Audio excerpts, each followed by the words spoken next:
sermonette to Dr. Fred Stephen Humphries. We always start our discussion with a biblical verse, Ecclesiastic 3:1-8.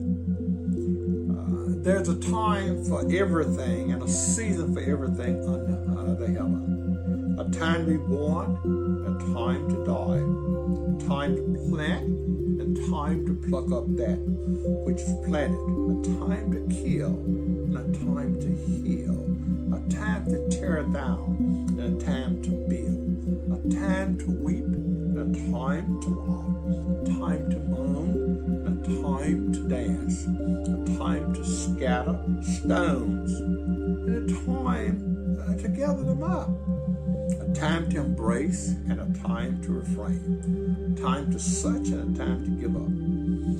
What good is it in life if you don't go by what is good in life? Good morning, Fred. How are you today? This is your old friend Alvin O'Chamber. Fred, today we're going to deal with some things that are going on that you need to know about. First of all, we're going to talk about football. And you know, I looked at your schedule. I know you had something to do with it. You play Florida State.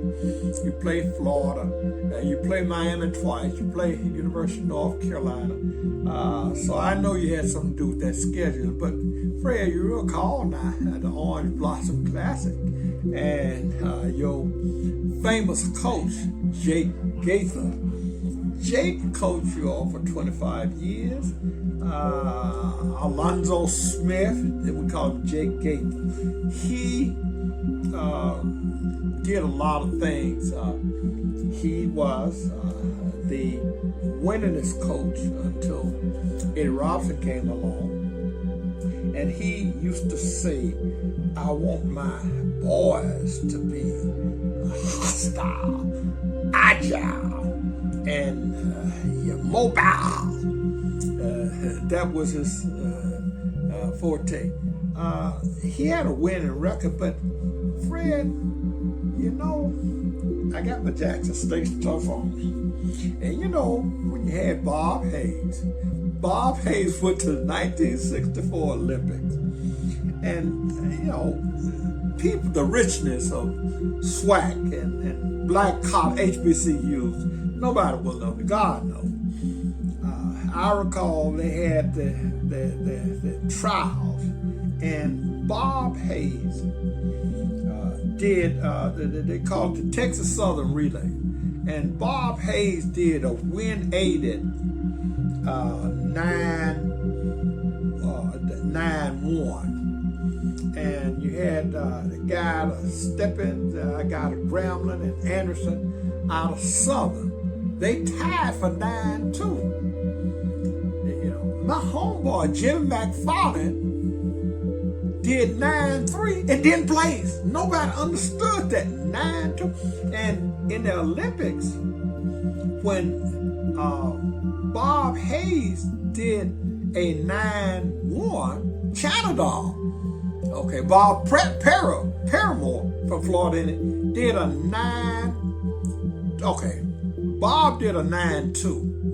Bob Paramore was a step behind me at a 9-2-5. Okay, and so, but doing all of that, you played Jackson State. You won the first Orange Bowl Classic. We went back the next year, we whooped your butt. Okay, we were Negro champ. And you had Bob Hayes, you had Bob Paramore. We called him the China Dog. You know, and a lot of folks said that the China Dog was a better football player than Bob Hayes, but he had a lot of problems. But I just want you to know that, you know, in football, you know, you had the Orange Blossom Classic and all of that, but you had a guy by the name of, and you had Jake Gaither, I think, but you had a guy by the name of Eddie Robinson Grambling. And Eddie Robinson had, you know, one of the best coaching records when he retired. And, of course, he's third now all the time. Such players as, you know, Bob Buck Buchanan, Willie Brown, etc.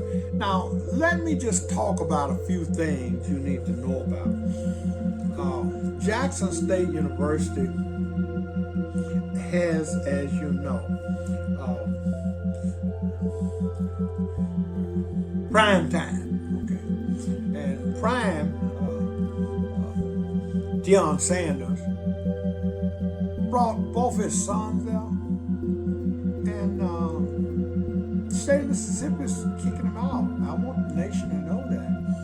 They've taken the 64,000 stadium from him. He's going to play 1 year and then he's going to be out. He's not going to play in a stadium that's inferior. So we have some issues with the stadium with Jackson State and a place to play after this year. Mississippi Valley State has gone from 5,000 to 1,500 students. Valley's on the brink of closing.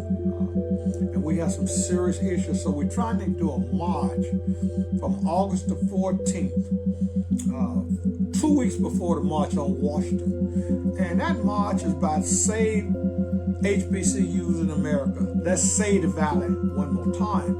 And we trying to get Stacey Abrams. She was in the Ayers case in early 1994. We're trying to get Ben Jealous to head this thing up. And of course, we really need to do something for the black colleges. And here I leave this, Fred. Everybody's talking about voter suppression. I don't call it voter suppression. I call it black voter exclusion. And what I'm basically saying is what you have, Fred, is you have policies and practices rooted in the dual system that are pernicious and hurt black schools. And what you have, just think about it. If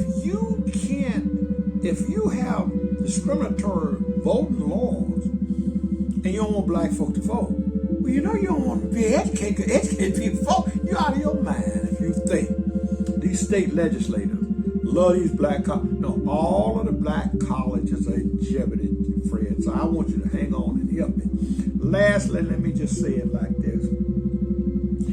I do know that God is with us, and we have to understand that citizenship, that is unitary citizenship, the same citizenship going back to Magna Carta, is what we need.